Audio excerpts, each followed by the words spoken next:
আমি এই হাদিসটির প্রেমে পড়ে গেছি। আপনি যখন নীরবে ঘরে বসে কান্না করেন, আল্লাহ তখন ফেরেশতাগণদের উদ্দেশ্য করে বলেন, কোন জিনিস আমার এই বান্দার চোখে পানি আনলো? ফেরেশতাগণ বলেন, আপনার বান্দা সুখে নেই, আপনার বান্দা অনেক দিন হাসেনি।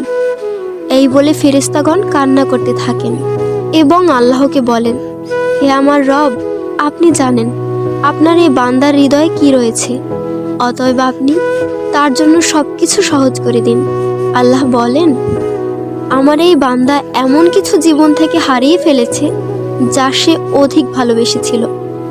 অতএব আল্লাহ বলেন, আমি শপথ করছি, আমার বান্দা তার জীবন থেকে যা হারিয়েছে এর চেয়ে উত্তম জিনিস তাকে এনে দেব, যা দেখে দুনিয়া ও আখিরাতের সবাই বিস্মিত হবে।